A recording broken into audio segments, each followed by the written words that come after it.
Ladies and gentlemen, I'm Eva Moore. This is Evolution on Revolution Radio, and it is December 21st, 2014. We've just come through a majorly quick year. This year has flown by so quickly, and if you're listening to the show tonight, you've been listening to my guest, Scott Bennett, who is a whistleblower, and he's been providing some background, kind of the guy that has done all of the footwork to gather the foundation for which other whistleblowers, such as Edward Snowden and Julian Assange, has provided these vital information that gets gathered and researched and diligently compiled by people like my guest here tonight.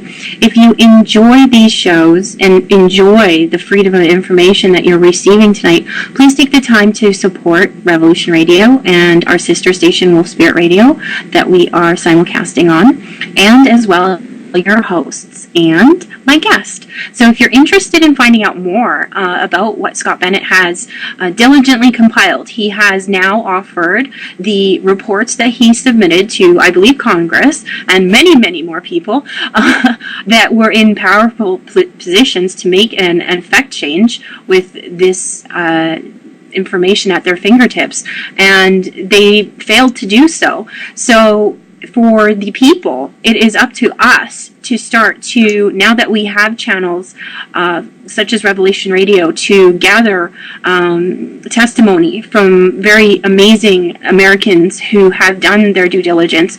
It's up to us, the people, to now get behind people such as Scott Bennett and really demand that his evidence be given the spotlight that it deserves. And actually, Scott, this is something I was going to talk to you about. Jesslyn Raddick, you were mentioning earlier, she works for the Government Accountability Project.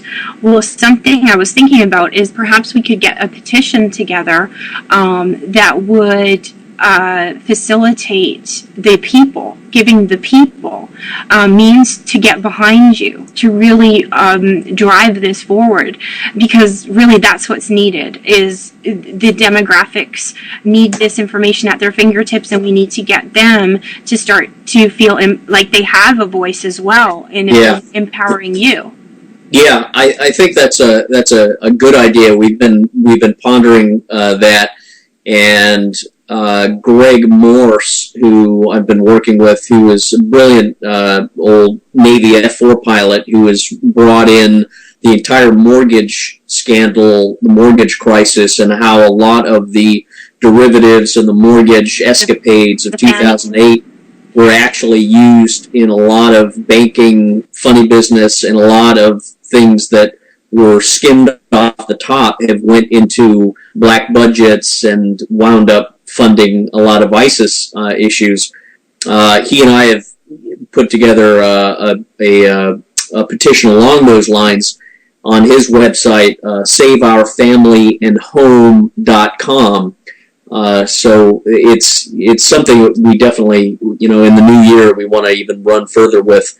A lot of the material, I mean, this is empowering to people, because you find out that no one in the American political or military establishment has any character or strength or conviction or intelligence to have done anything with this, because no one has done anything. And no one in the media has done anything aside from intrepid souls such as yourself, Kerry Cassidy, John Wells, a few other people, Mike Harris, have had the bravery to really look at this and analyze it and to question it and to review the documents. But everyone at Fox News that I sent this to in 2012, 2013, Mike, Sean Hannity, Britt Hume, Bill O'Reilly, Rush Limbaugh, Monica Crowley, Laura Ingraham, all of the usual suspects at Fox News, not one of them did anything with this, never even responded. And I've got copies of all the letters that went up to them in the book on the website, exhibits. It's about 2 inches thick, but it's every single letter that went out to all of these media people saying, please examine this. The only media person who ever kind of accidentally stepped into this was Michael Isikoff of NBC News and Tom Hamburger of the Washington Post. And that was purely accidental because Michael Isikoff and Tom Hamburger had come up to me to do a story on Booz Allen Hamilton contractors that supposedly had went off the reservation. If you remember, in 2013, the Navy Yard in Washington, D.C. was the site of a shooting where this guy had a clearance before and he went off the reservation. Well, they wanted to do a story on contractors who had clearances. And they said, oh, here's a guy who was in prison, and they wanted to come up and try and do a story. And what they got was something entirely different. And they came up and met with me. That's awesome. And I said, look, I'm an officer of the United States Army. I've been railroaded in here because of what I was doing at U.S. Central Command. They've invented this incredibly crazy and unconstitutional prosecution against me for the first time in the history of the United States. I'm a military officer, and they've charged me with wearing my uniform as if I'm a civilian with no affiliation with the military. And they've thrown a false statement charge at me because I filled out a housing form, apparently without orders properly designed. That's a military issue. And these guys walked in saying, well, how did this happen? What did you do? And I said, well, here's what I did. And I started naming names. Dov Zakheim, terrorist financing, U.S. Central Command, Booz Allen Hamilton, Swiss accounts, European accounts. All of this information was put forth in reports. None of it's classified. And the moment they started hearing about this, and I said, Brad Berkenfeld, the guy right down the hall, is the Swiss banker. You can contact Jesselyn Raddick and his attorneys, and they will corroborate this material. And they basically got hit with a tsunami, and they didn't know what to do with it. They were like deers in the headlights. And I said, here's all the documentation, here's all the paperwork. You go forth and do good things and contact me. Contact my military lawyers, Avi Stone, Major Avi Stone. He's the guy that they sent up there. And I pinned him against the wall and said, what the hell am I doing in a prison? Your job is to get me out because what they've done is completely illegal. And he sort of hemmed and hawed and said, well, I don't know what's happened. Well, that's your job to find out because I'm a soldier. I put my name on the oath and agreed to go and die. That means you agreed to protect me and come in case there's a misunderstanding. And that's what this is. No one did a single thing. Michael Isikoff and Tom Hamburger run like dogs that had been whipped in the backside and went back to the Washington Post and MSNBC and didn't do a single thing with this story. And they never returned any of the documents or the reports that I gave them, despite numerous letters demanding that they return them to me. And that's the story of the American media. It was not until I got out of prison that I was able to take all this documentation, and I shared it with a lot of different people in case anything happened to me, and a lot more that hasn't yet come out, and said, this needs to come out now. I'm putting it on the web. It's unclassified, and now we're just starting to get this out to the American people. And I'm talking to American Blue Star moms and American Legion and veterans of foreign wars to say, this is an intelligence constitutional crisis where soldiers are still being killed and congressmen and senators and high brass military officials are doing nothing with this.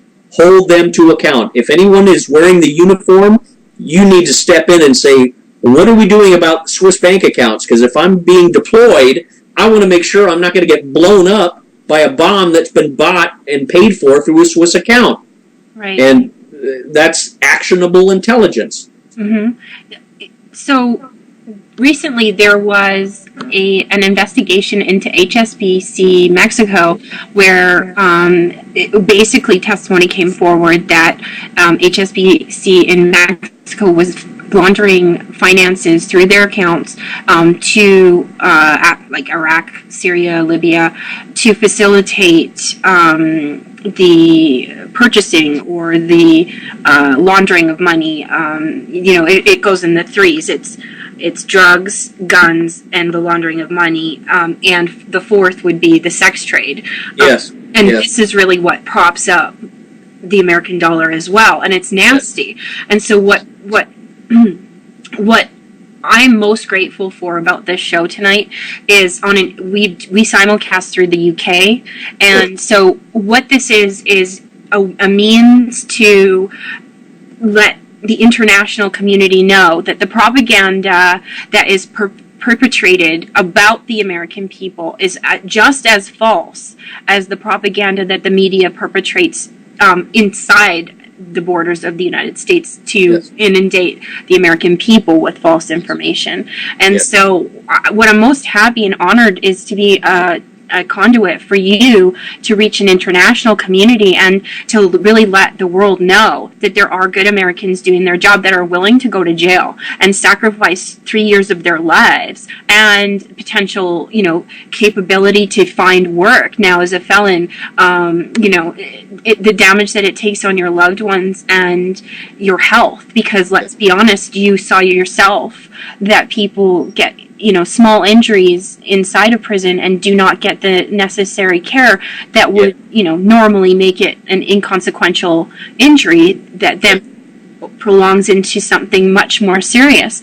And then the psychological damage that just not being able to see colors, not being able to see more than 100 feet,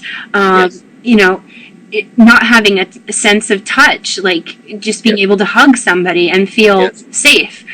So as a soldier, you are accustomed to these types of risks, but I think what's important is that both the American listeners and the international community know that there are very good, diligent people who are standing up for the Constitution and for what is their oath and taking a high toll. And so when we band together and we get the everyday average Joe behind you, it makes all of the sacrifices that you've made worth something. And now it's just a matter of educating the public on and empowering them and facilitating a channel of action. Yes. Well, you said it brilliantly, and that is that the international community, the people who love freedom and love transparency and are not out for a global hegemonic imperial agenda, are those people who are now becoming educated and stepping up and learning about this material and simultaneously holding their political leaders to the fire. And let it be known that the British knew all about this. The British intelligence and the British embassy were advised on all of these materials, and they were not classified, but the British intelligence services were advised. The Union Bank of Switzerland and Brad Berkenfeld have Swiss bank accounts that are being used to fund terrorism. They got a copy of my report. It was not classified, so the British should be held to account by every British citizen and should be challenged to say, what have you done with this? MI6, MI5? You are not a poodle dog to be servants of the United States Imperial Praetorian Guard. You represent the interests of the United Kingdom. You represent the interests of the Commonwealth all over the globe. And that is an obscene failure. Cameron and the Prime Minister and his staff before him have covered this up completely and done nothing with it. That's something that needs to be held and advanced forward. I think George Galloway is a character to pick that up. I've had some wonderful correspondence with some of the brilliant 9/11 researchers and people that really have shined a light on the false flag operation of the Pentagon attack and the September 11th attacks. And the forensic evidence and materials that they have analyzed and disclosed is absolutely mind-blowing. And you walk away knowing absolutely that it was a false flag inside job. And what is, little known is, I'll admit I drank the Kool-Aid when I was in the military and as a contractor. I worked in the Bush administration from 2003 and 2008. And I never wanted to believe it was a false flag. I never wanted to believe that it was an artificial Pearl Harbor. But my boss, Dov Zakheim, was the man who wrote the entire thesis. When he wrote for Project for a New American Century, Dov Zakheim wrote what we need is a new Pearl Harbor. And that avalanche of revelation is really starting to build up now, where I think the community of Americans and international people really, I mean, you theoretically could have a French Revolution with a little bit more class, but a real upheaval to say this entire 9/11 decade has been a bloodbath and a waste, and it's been an imperial experiment where you've tried to sprinkle the fairy dust of neoconservatism in these Middle Eastern countries, and instead you have just decimated what little culture and fabric and political organization they've had, and you've caused chaos. Barbara Honegger has done some wonderful work on the Pentagon attacks. She's contacted me, and I've had some great conversations with people like Ken O'Keefe. I have been let down, I will admit, by some of the other media that I thought would step up, like RT. Abby Martin has refused to touch this because it's connected to Michael Hastings.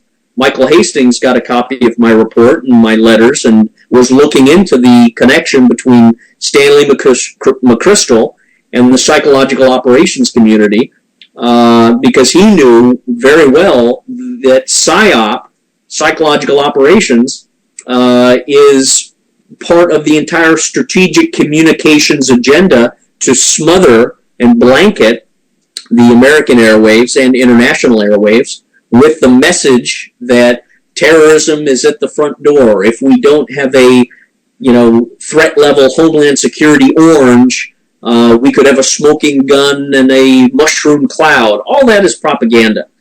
And Michael Hastings knew that, and he was looking into the connection between Berkenfeld, UBS, myself, and Snowden when he was killed. Yeah, and I really see, like, everything that everything from your lack of response from the media to even the interactions with GAP and the legal system, Congress.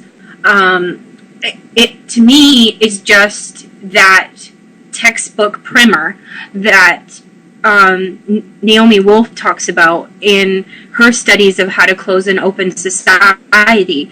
And there's 10 steps. And one is to subvert the rule of law. One is to create a place where torture takes place. Yes. One is to shut down the media and Yes. to identify people in the media or in power positions and make examples of them, like Michael Hastings. Yes. The next is to declare or to allow a paramilitary or to create a paramilitary that is not accountable to the rule of law, which was Blackwater when Congress let them pass and allowed them to start to have contracts on U.S. soil. Yes. So we've got the primer. We know what the steps are. Now the key is to open the society, and it can happen. And the way that you do that is through actually making sure you can get this information across the board and power in numbers. And Yes. when strong hearts like such as yourself are partnered with other people such as Jesselyn Raddick or people who are willing to take the steps to walk that line, that razor's edge of integrity, knowing that there are consequences, knowing that there's no guarantees, that there Yes. won't be any repercussions, but with their hearts on fire.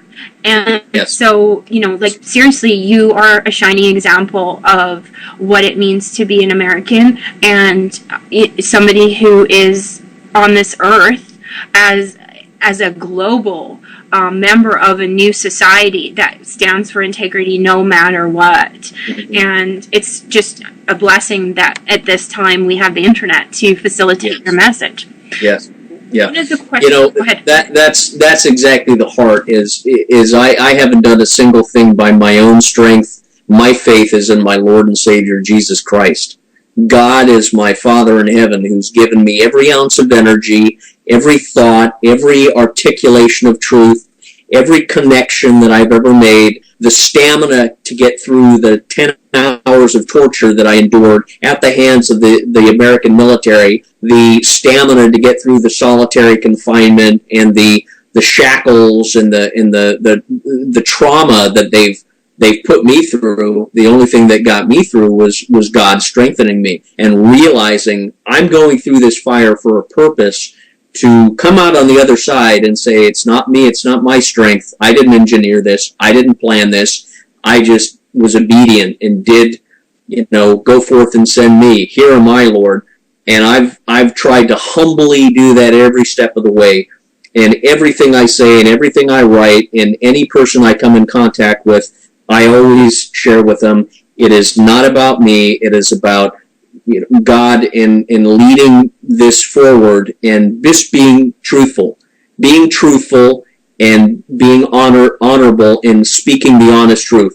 And the miracle of this was that you couldn't make it up, and it just came together and fell together in such an amazing, miraculous way, where I'm sent to go into the military after the Bush administration, and am in the highest circles of counterterrorism at the State Department, at Special Operations Command, at Central Command, and I'm targeting all the bad guy finance accounts. I'm after all the Swiss accounts and all the Haqqani network accounts and all the Middle Eastern banks that are going through Europe and Switzerland and Africa and the Middle East. That's my job. And I'm employed by Dov Zakheim, one of the biggest engineers of the 9/11 fraud and scam. And suddenly they discovered that I'm not one of their boys. I'm not one of their conspirators. I'm an American patriot, a soldier, and I'm trying to solve a problem, win a war, and go home to my crops and my family, and not live on an endless defense contracting, $200,000 a year job, which most of these guys do. Exactly. And it's turned in, then they think they can throw me in prison and cover it up, and little do they know, instead of going to California like I was supposed to, I wind up in Pennsylvania, and I meet, by chance, Brad Berkenfeld, the UBS Swiss banker whistleblower, who was all over the media, 60 Minutes, and I'd never heard of him before. I'd never met him. I never knew anything about him until we wind up in the same prison, and we, over 6 months, look at every document, every bank account, every letter, every WikiLeaks cable, and we have this miraculous, astounding story where his information, had we met outside, we could have shut down the entire finance of the war on terror. But some people didn't want that to happen. But we did it in prison, and we got out, and then we made it know. The cat was out of the bag. Now, Brad is an honorable man. He's just been threatened and bribed, and I think they've said, you either take this money or we're going to kill you. And his lawyers have said the same thing. So I know he's looking at me right now saying, attaboy, keep going, keep saying what you're saying, because it's absolutely true. I just can't say it for you, Scott, because they've threatened me, they've threatened my family, but you can say it. Well, he's quite the character. I was doing some research into some background articles, and there was one that he did with Global where, he was quite forthright. We're going to go to break, and when we come back, we're going to carry on with my guest, Scott Bennett, the Honorable Scott Bennett.